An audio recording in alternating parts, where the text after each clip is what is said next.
ఈ మధ్య కాలంలో చాలా మంది యంగ్ బాయ్స్ లో ఏజ్ ఆఫ్ 17-18 నుంచి కూడా విపరీతమైన హెయిర్ లాస్, తర్వాత హెయిర్ లైన్ పైకి జరగడము, హెయిర్ థిన్ అవ్వడము, ఇట్లా మల్టిపుల్ ప్రాబ్లమ్స్ తోని స్పెషల్లీ హెయిర్ సంబంధించి కన్సర్న్స్ తో వస్తుంటారు.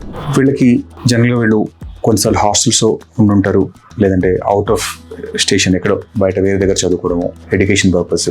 సో వీళ్ళకి ట్రీట్మెంట్ చాయిసెస్ ఎట్లా ఉంటాయి అంటే, మనం ఇక్కడ ఉండరు, 1 in 6 months వస్తూ ఉంటారు, వీళ్ళకి ఎర్లీగా ట్రీట్మెంట్ చేయాలన్నా, హెయిర్ లాస్ ట్రాన్స్ప్లాంట్ ఏమైనా అవసరం అవుతుందా, లాట్ ఆఫ్ పేరెంట్స్కి పిల్లలకి ఇద్దరికి కూడా చాలా మెంటల్ స్ట్రెస్కి ఇది గురి చేసే ఇది లక్షణం. ఇది వీళ్ళల్లో చాలాసార్లు హెయిర్ లాస్ అవ్వడానికి మెయిన్ రీజన్ స్ట్రెస్. ఎందుకంటే వీళ్ళకి హాస్టల్స్లో ఉండడం, లాంగ్ స్టడీ అవర్స్ ఉండడము, తర్వాత ఫుడ్ కూడా కొన్నిసార్లు ఆప్టిమల్ న్యూట్రిషన్ ఉండదు, తర్వాత అడెక్వేట్ సన్ ఎక్స్పోజర్ ఉండదు. వాళ్ళందరిలో కూడా ఈ హెయిర్ లాస్ వచ్చే ఛాన్స్ ఉంటుంది. సో మనం యూజువల్గా try to alter their life style. కొంతవరకు హాస్టల్స్లో మొత్తం మార్చలేకపోయినా కనీసం కొంత సన్లైట్కి, లేదంటే వైటమిన్ డి సప్లిమెంట్స్ ఇవ్వడము, తర్వాత మల్టీ వైటమిన్స్ సప్లిమెంట్స్ స్పెషల్గా హెయిర్ రిలేటెడ్ కోసము జింక్ బయటను ఎక్కువ ఉండేటట్టు ఇవ్వడము, తర్వాత కొన్ని రకాల షాంపూస్, హెయిర్ లాస్ని ప్రివెంట్ చేయడానికి కొన్ని రకాల షాంపూస్, కొన్ని రకాల సీరమ్స్, వీటితోని మనకు 50 to 60% ఆఫ్ ద ప్రాబ్లమ్స్ మనకు కరెక్ట్ అవుతాయి. ఎర్లీ ఏజ్లో జనరల్గా 16 to 18 టైంలో అగ్రెసివ్ ట్రీట్మెంట్స్కి జనరల్గా ప్రిఫర్ చేయము, ఇంక్లూడింగ్ పిఆర్పిస్తో సహా.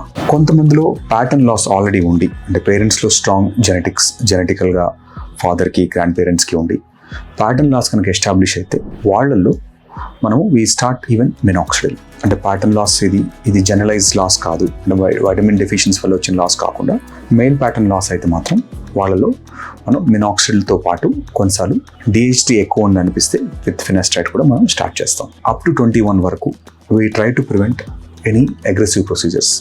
కొంతమందిలో ఈ రెండిట్లో రెస్పాన్స్ కాకపోతే వాళ్ళల్లో వీ గో ఫర్ ఎక్సోజోమ్స్ కానీ, లేటెస్ట్గా ఉండే అదెన్స్ గ్రోత్ ఫ్యాక్టర్ కాన్సన్ట్రేట్, జిఎఫ్సి అంటారు, తర్వాత పిఆర్పిస్, ఇలాంటి ట్రీట్మెంట్స్తోని మనకు మెడిసిన్స్తోని, తర్వాత సీరమ్స్తోని కంట్రోల్ కాకపోతే సెకండ్ లైన్ ఆఫ్ మేనేజ్మెంట్ మనం వీటితోని కూడా అవసరం అయితే అది కూడా డాక్టర్స్ ఒకసారి డిసైడ్ చేసి హెయిర్ లాస్ కంట్రోల్ అవ్వట్లేదు, ఒక పర్టికులర్ ఏరియాలో హెయిర్ లాస్ ఎక్కువ ఉంది, అది హెయిర్ చాలా థిన్ ఉంది రూట్స్ నుంచి వచ్చినప్పుడు, అవసరమైతే వీటితోని ఈ మెడికల్ ట్రీట్మెంట్తో పాటు మనం ఈ ఇంజెక్టబుల్ ట్రీట్మెంట్స్ కూడా మనం కంబైన్ చేస్తాం. జనరల్గా ఫస్ట్ క్వశ్చన్ ట్రాన్స్ప్లాంట్ అవసరం అడుగుతుంటారు.